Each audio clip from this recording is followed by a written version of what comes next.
할렐루야.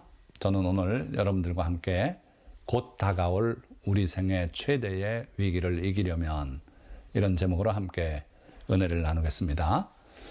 코로나 사태가 우리에게 곧 안겨다 줄 그 엄청난 위기가 있는데 그걸 이겨내려면 우리가 어떻게 해야 될 것인가, 그 해결책을 오늘 하나님의 말씀에서 찾고자 하는 것입니다. 처음 듣는 예상 밖의 소식들이 들려오고 있는데요. 코로나 사태로 인해서 세계 여러 나라들이 지금 서로 문을 닫고 있어서 항공기를 이용한 여행객들이 우리나라의 경우 98%가 감소했답니다. 이래가지고는 항공사가 운영을 할 수가 없지요. 그래서 직원들을 무급 휴가를 주고 있고 이런 상황이라 그러죠. 자, 그 옆에 바로 연관돼서 공항 내부 모습인데 거의 인적을 찾아보기 어렵죠. 참으로 믿기지 않는 모습이에요.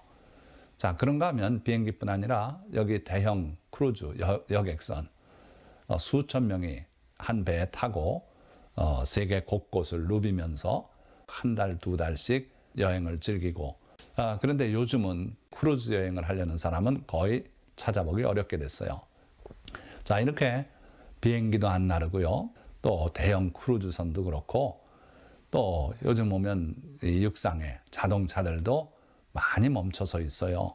그러다 보니까 유가가 형편없이 곤두받고 있지요. 이 오른쪽 아래 그림은 서부 텍사스산 원유 가격 추이인데 근래 $60 전후였는데 그게 코로나 사태 이후에 아주 급격히 감소하기 시작하더니 4월 20일에는 1배럴에 마이너스 $37 63센트에 거래가 됐답니다. 이게 무슨 소리입니까? 마이너스라니? 이것은요, 그 원유 생산 시설은 멈추면은 재가동하는데 엄청난 비용이 또 든대요. 그러니까 생산은 계속되고 있는데 소비가 줄면 결국 어떻게 합니까? 그걸 어디다 저장했다 쓰는 수밖에 없어요. 그래서 육상에 큰 그 저장 탱크들이 있는데 다 찼어요. 그럼 어떻게 합니까? 원유를 생산지에서 사서 싣고 그 저장 시설까지 오는 유조선들이 있죠. 그 유조선들이 항구 밖에서 그냥 떠서 기다리는 거예요. 그런 상황이에요. 더 이상은 어디 갖다 붙일 데가 없어요. 그러니까 생산은 해야 되고 그걸 길바닥에 쏟아버릴 수는 없고, 그러니까 $37 63센트를 줄 테니 거저 가져가라는 거죠. 이런 일이 있을 걸로 어느 누구도 예상을 하지 못했던 거예요. 그러니까 지금 코로나19 사태가 우리에게 가져다주는 놀라운 이 경제적인 충격을 말해주고 있어요. 지금 앞으로 다가올 그 본체는 상상도 못하는 그런 큰 경제적인 어려움이 될 것이라고 이구동성으로 얘기하고 있죠. 자, 그래서 오늘 이러한 경제적인 위기를 우리가 성공적으로 극복하려면 어떻게 살아야 할까? 자, 첫째는 누가복음 12장 15절 잘 아시는 말씀이죠. 그들에게 이르시되 삼가 모든 탐심을 물리치라. 사람의 생명이 그 소유에 넉넉한 데 있지 아니하니라. 자, 이 말씀은 만고의 진리입니다. 어느 시대에든 해당되는 말씀이에요. 그러나 오늘 코로나 사태를 겪고 있는 우리에게는 더할 수 없이 소중한 말씀이에요. 탐심을 내려놔야 돼요. 탐심을 물리치고 그러고 자족하는 마음을 가지고 살지 않으면은 이 위기를 넘어가기 어렵다는 말씀이에요.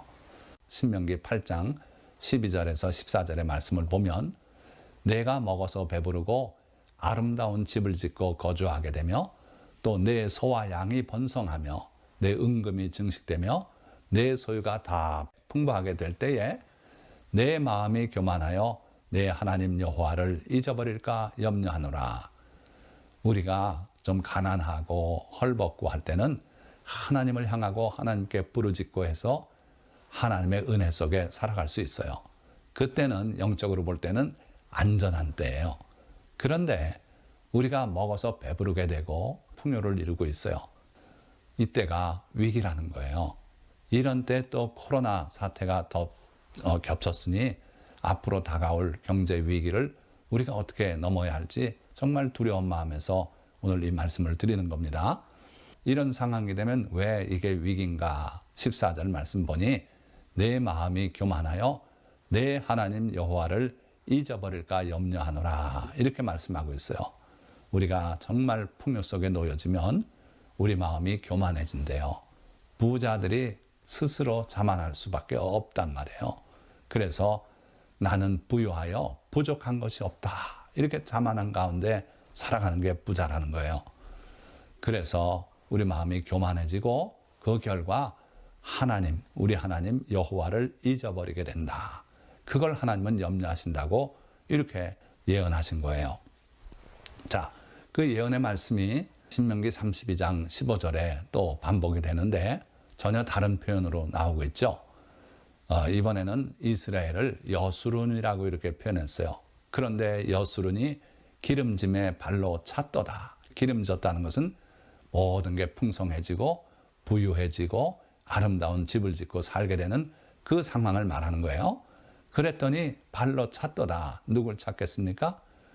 하나님을, 자기의 하나님을 차버렸다는 거예요. 내가 살찌고 비대하고 윤택함에 자기를 지으신 하나님을 버리고 자기를 구원하신 반석을 업신여겼도다. 어찌 이럴 수가 있습니까? 그런데 역사적으로 이게 이루어지지 않았습니까?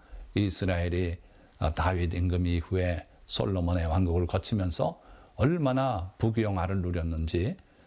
그랬는데 이들이 결국은 이방신을 섬기고 하나님을 등지고 그렇게 함으로써 결국 바벨론에게 멸망당하고 그렇게 했다. 70년 만에 나라를 회복하지 않습니까? 그러고 또다시 예수님 이후에 나라가 없어졌다가 2000년 후에 하나님의 은혜로 나라를 회복했어요. 그러니까 이들이 잘 먹고 잘 살고 부강해지고 할 때 하나님을 등지고 하나님을 발로 차고 하나님을 업신여기는 그런 행태를 보였다는 거예요. 이게 바로 하나님께서 미리 예고하신 그 예언의 말씀이죠. 우리가 부자가 되면 어떤 현상이 있는가? 요한계시록 3장 17절에 내가 말하기를 나는 부자라 부유하여 부족한 것이 없다 하나 내 공고한 것과 가련한 것과 가난한 것과 눈먼 것과 벌거벗은 것을 알지 못하는도다. 자, 경제적으로는 부유해요. 오늘 현대 교회가 그렇지 않습니까? 우람한 예배당을 짓고요. 수천억의 예산이 돌아가고 있고 부유하고 부족한 것이 없다고 그렇게 생각하고 또 그렇게 말하고 있다는 거예요. 그러나 영적인 모습을 보니까 내 곤고한 것과 가련한 것과 가난한 것과 눈먼 것과 벌거벗은 것을 알지 못하는도다. 이렇게 말씀하고 있어요. 그래서 부유함 가운데 처할 때 그때가 위기다 하는 말씀이에요. 자, 잠언 말씀은 사람의 마음의 교만은 멸망의 선봉이요 겸손은 존귀의 길잡이니라. 너무도 유명한 말씀이에요. 사람이 마음의 교만이 들어차기 시작하면은 그게 바로 우리를 멸망하게 하는 선봉꾼이다. 앞잡이다. 반면에 겸손은 존귀의 길잡이라 그랬어요. 그러니까 우리가 부유할 때가 더 위기다 하는 거죠. 그래서 잠언 30장 7절에서 9절 말씀을 보면 아굴이 하나님 앞에 구한 기도를 기록하고 있는데 내가 두 가지를 주께 구하였사오니 내가 죽기 전에 내게 거절하지 마시옵소서. 두 가지를 하나님께 기도했다는 거예요. 뭘 기도했는가 보실까요? 곧 헛된 것과 거짓말을 내게서 멀리 하옵시며 무엇보다도 정직한 사람이 되게 해주십시오. 헛된 말 하지 않게 하십시오. 거짓말이 내 입술에 있지 않게 하나님 붙들어 주십시오. 이런 기도를 했고요. 둘째 기도는 나를 가난하게도 마옵시고 부하게도 마옵시고 오직 필요한 양식으로 나를 먹이시옵소서. 가난하게도 마시고 부하게도 마시고 우리 같은 부자 되게 해주셔서 이웃에게 나눠주게 하시고 주의 나라를 위해서 쓰게 하시고 이렇게 기도하기가 십상입니다. 말로 나타내지 않아도 마음속은 그래요. 그런데 아굴은 가난하게도 마옵시고 부하게도 말게 해달라고 기도하면서 오직 필요한 양식으로 나를 먹이시옵소서. 예수님도 사실 이 기도와 같은 기도를 우리에게 가르치셨어요. 오늘 우리에게 일용할 양식을 주시옵고, 이렇게 기도하라 그러시지 않았어요? 오늘 1년치를 벌게 해 주십시오. 오늘 평생 먹고도 남을 양식을 벌게 해 주십시오. 그렇게 안 가르쳤어요. 오늘 일용할 양식을 우리에게 주시라고 그렇게 기도하라 그랬어요. 바로 아굴의 기도와도 상통하는 그런 가르침 아니십니까? 아굴은 계속해서 내가 배불러서 하나님을 모른다. 여호와가 누구냐 할까 하오며, 혹 내가 가난하여 도둑질하고 내 하나님의 이름을 욕되게 할까 두려워함이니이다. 배가 부르면 하나님 모른다 그래요. 하나님, 내가 내 주먹으로 일해서 이거 얻은 재물인데, 내 지혜로 모은 건데, 이렇게 주장한단 말이에요. 겉으로는 안 그럴지라도 속으로는 그렇게 생각해요. 저 모든 사람보다 내가 더 지혜가 뛰어나서 이와 같은 부를 이루었다고 그런 식으로 생각한다는 거예요. 하나님을 부정한다는 겁니다. 여호와가 누구냐? 나 관계없다. 이런 완악한 삶을 살 수도 있다는 거예요. 아니면 반대로 가난하면 너무 배가 고파서 도둑질하고 하나님의 이름을 욕되게 할까 두렵다. 그렇습니다. 우리도 지나치게 부하게 되면 하나님을 모른다 하기 쉽다는 거예요. 그래서 여러분들이 하나님 앞에 기도해야 될 기도는 너무 가난하게도 하지 마시고 너무 부하게도 하지 마시라고 아굴의 기도를 본받아서 드려야 될 것 같습니다. 그러나 부자라서 좋은 점들 있습니다.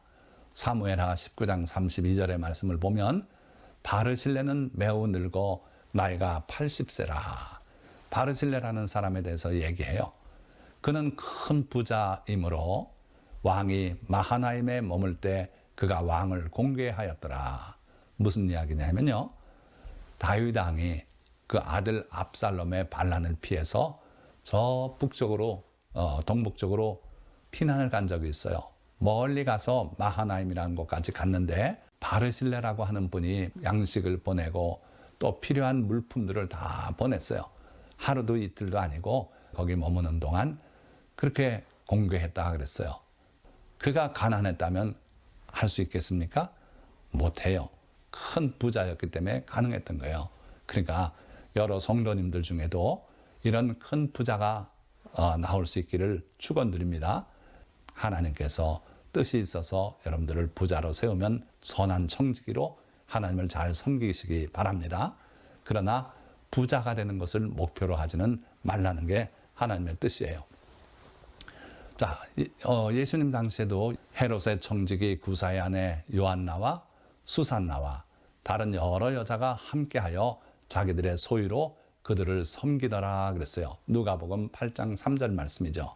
그러니까 소유가 있어야 주님을 섬길 수 있는 거 아닙니까? 예수님과 12 제자와 70 또 제자들이 있었고 그 외에도 많은 무리가 주님과 함께 했어요. 그들이 한 끼 식사만 하려도 많은 물질이 필요합니다. 그래서 이 재물을 가지고 있는 이 여인들이 함께 해서 그들의 소유로 그들을 섬겼다 그랬어요. 그래서 부자라고 해서 나쁜 거 아니다. 부자가 죄도 아니고 하나님께서 계획에 따라 뜻에 따라 섭리 가운데 여러분들을 큰 부자로 세우실 수도 있다. 그때는 하나님의 뜻 가운데서 하나님의 나라를 위해서 그 재물을 쓸 수 있는 사람이 되어야 한다 하는 겁니다. 자, 두 번째로 자족하는 마음을 가지라 하는 거예요. 히브리서 13장 5절에 돈을 사랑하지 말고 있는 바를 족한 줄로 알라. 그가 친히 말씀하시기를 내가 결코 너희를 버리지 아니하고 너희를 떠나지 아니하리라. 이렇게 약속하셨어요. 돈은 필요한 거예요. 그러나 돈을 사랑하지는 말라는 거예요. 돈이 필요하기 때문에 주님이 우리에게 일용할 양식을 달라고 기도하라 그러셨어요. 일용할 양식이 오늘은 돈이죠. 돈은 필요한 거예요. 그러나 돈을 사랑하지는 말라는 거예요. 사랑은 하나님을 사랑하고 이웃을 사랑하고 이 두 가지 방면의 사랑이 있으면 돼요. 그런데 물질을 사랑하는 것, 돈을 사랑하는 것은 하나님이 기뻐 안 하시는 거다 이거예요. 그래서 돈을 사랑하지 말고 있는 바를 족한 줄로 알라.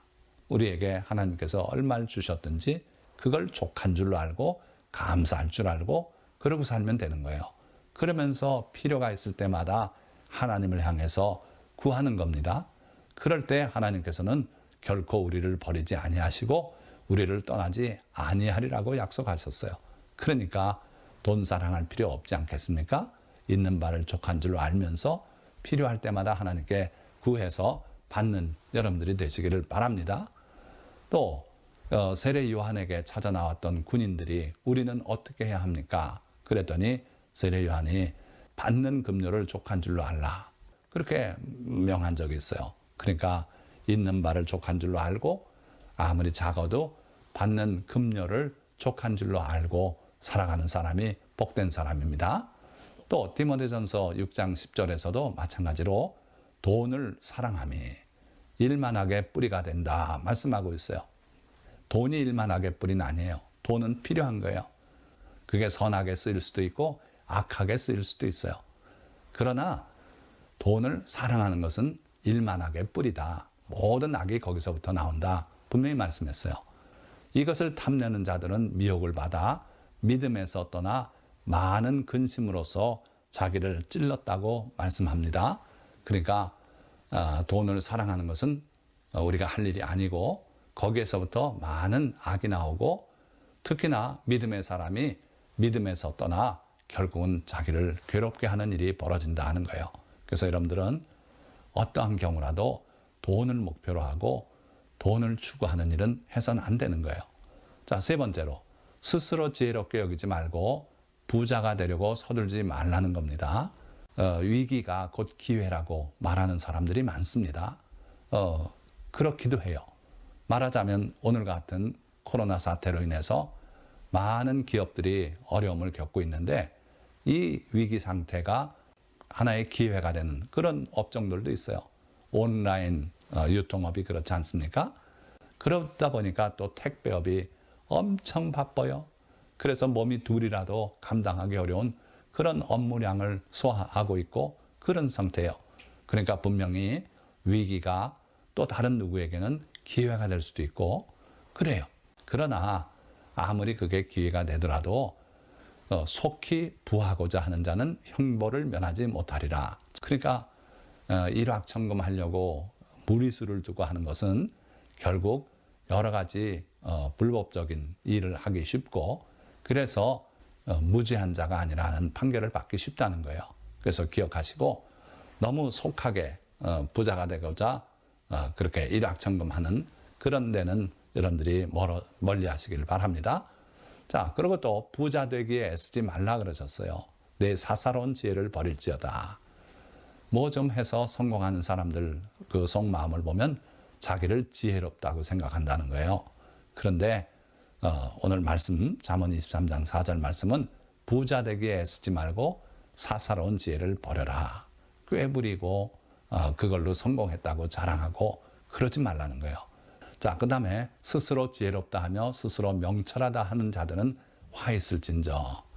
자기를 지혜롭다고 생각하고 그래서 남을 무시하고 자기의 지혜로 한탕하겠다고 그 파급 상품에다 돈을 걸고 이러다 다 날리는 사람 제가 봤어요. 그러니까 스스로 지혜롭게 여기지 마시기 바랍니다. 내 지혜로 앞날을 예측할 수 있다고 생각하지 마시기 바라요. 결코 그게 안 돼요. 유가가 마이너스 30몇 달러로 내려갈 줄은 어떤 전문가도 예상을 못했어요. 자, 그러면 네 번째로 가난한 자를 보살핌으로 재앙의 날과 심판에 대비하라. 참 신기한 말씀입니다. 가난한 자를 보살피는 자에게 복이 있으며 재앙의 날에 여호와께서 그를 건지시리로다. 재앙의 날에 여호와께서 그를 건지시겠다. 누구를요? 가난한 자를 보살피는 자를. 그가 복이 있고 하나님께서 그를 건지시겠다. 하나님은요, 뭔가 우리가 하나님의 뜻에 맞게 행동할 때 우리에게 은혜 베푸시기를 기뻐하시는 분이에요. 그래서 그냥 막무가내로 재앙의 날에 건져주시겠다가 아니고 오늘 조건을 걸었어요. 가난한 자를 보살피는 자에게 복이 있고 그를 재앙의 날에 하나님께서 건져주시겠다. 그러니까 여러분들이 앞으로 다가올 큰 재앙을 염려하신다면 오늘부터라도 가난한 자를 불쌍히 여기고 보살피는 자가 되시기를 축원드립니다. 그럴 때 하나님께서 우리를 건지시겠다는 거예요. 자연적인 재해에서도 건지시고 또 경제적인 위기 가운데서도 건지시고 신앙적인 위기 가운데서도 우리를 건져주실 거예요. 그래서 여러분들 부디 가난한 자를 불쌍히 여기고 보살피는 여러분들 되시기를 바랍니다. 가난한 자를 불쌍히 여기는 자는 하나님께 구워드리는 자라고도 말씀하셨어요. 그래서 반드시 가난한 자를 불쌍히 여기시고 그에게 도움의 손길을 펼치시기를 축원드립니다. 자, 마지막으로 5번째, 불평하지 말고 참고 기다리라. 시편 37편 전체가 그런 내용입니다마는 7절 말씀 보니까 여호와 앞에 잠잠하고 참고 기다리라. 자기 길이 형통하며 악한 꾀를 이루는 자 때문에 불평하지 말지어다. 자, 우리가 살다 보면요, 오늘 현실 세계 속에 정말 속상하고 분통이 터지는 그런 일들이 많지요. 아파트 가격이 1년에 몇 억씩 뛰는 현상을 보면 정말 속상한 거예요. 평생 모아도 못 모을 그만한 금액이 1년 사이에 올라버릴 수도 있어요. 그럴 땐 속상하고 불평이 나오고 그렇지 않습니까? 또 부정한 정보를 이용해서 그렇게 해서 재산을 늘리는 그런 경우도 볼 수 있고요. 참 우리 주변에는 불평을 할 그런 일들이 참 많아요. 악인들이 많아요. 그들의 꾀를 다 이루고 그러고도 형벌을 받지 않고 잘 살아가는 모습을 많이 봐요. 그런데 그럴 때라도 하나님 앞에 잠잠하고 참고 기다리라는 거예요. 자, 여기 개를 훈련시키는 모습입니다. 훈련시킬 때 제일 먼저 하는 것이 앉아, sit. 이게 첫 번째 훈련이랍니다. 자, 그러면 개가 그 말뜻을 알아듣고 그렇게 할 때 또 보상을 줘요. 이러면서 하나씩 훈련을 해나가는데, 여러분들 집에서 그냥 귀여움 속에 자라는 반려견들, 그들과 이렇게 호된 훈련을 받고 또 주인 앞에 그 주인의 명령대로 순종하고 사는 게 어느 개가 만족도가 높겠습니까? 흔히들 생각하면 이 고생하고 훈련받고 한 개는 주인의 말을 듣긴 하지만 저거 부자연스럽지 않냐. 그런데 그렇지 않대요. 개들의 심리를 분석해보면 이 훈련받고 주인의 말에 순종하는 이 개가 훨씬 만족도가 높답니다. 그럴 수밖에 없는 것은 주인의 말에 순종할 때마다 보상이 있고 쓰다듬고 사랑하고 참 잘한다고 칭찬을 듣고 사는 개들이에요. 그러나 그냥 강아지들은 그렇지 못하지요. 그래서 이 원리가 참으로 신기하게도 우리 성도들에게도 적용되는 것 같아요. 우리가 하나님 앞에 절제할 줄 알고 하나님의 명령에 순종할 줄 알고 억울한 일이 있어도 때로 잠잠히 참고 기다리고 하나님의 뜻에 따라 이렇게 순종할 줄 아는 사람은 복된 사람이에요. 그의 생애가 기쁨 속에 살아가는 그런 생애가 되는 겁니다. 그래서 불평하지 말고 참고 기다리라. 앞으로 큰 위기가 오고 그 가운데서 또 꾀를 이루어서 큰 부를 축적하는 사람도 있고 대부분의 사람들은 괴로움을 당하고 어려움을 당하고 할 텐데 그래도 참고 기다리라. 여러분들이 이렇게 할 때 그 어려운 고비를 넘길 수 있다는 것을 하시기 바랍니다. 자, 말씀을 맺겠습니다. 코로나19 사태로 인하여 우리 앞에는 우리 생애에 겪어보지 못했던 엄청난 경제 위기가 예고되고 있고 나타나고 있어요. 그럼에도 위기가 곧 기회라며 일확천금을 꿈꾸는 이들이 있고 사탄은 우리의 지혜로 그럴 수 있다고 부추기는 말을 하고 있습니다. 그러나 탐심에 이끌려 나가면 믿음에서 떨어지고 큰 실패를 맛보게 됩니다. 간혹 드물게 그 욕망을 이루는 사람이 있더라도 그는 결국 불행의 늪에 빠지게 되고 맙니다. 우리가 가야 할 길은 자족함 가운데 가난한 이웃을 돌보며 주님 앞에 기다리며 충성된 삶을 살아가는 것입니다. 그럴 때 당신이 걷는 길은 사망의 음침한 골짜기가 아니라 주님과 동행하는 길이며 행복과 평안을 누리는 길이 될 것이기 때문입니다. 기도하겠습니다.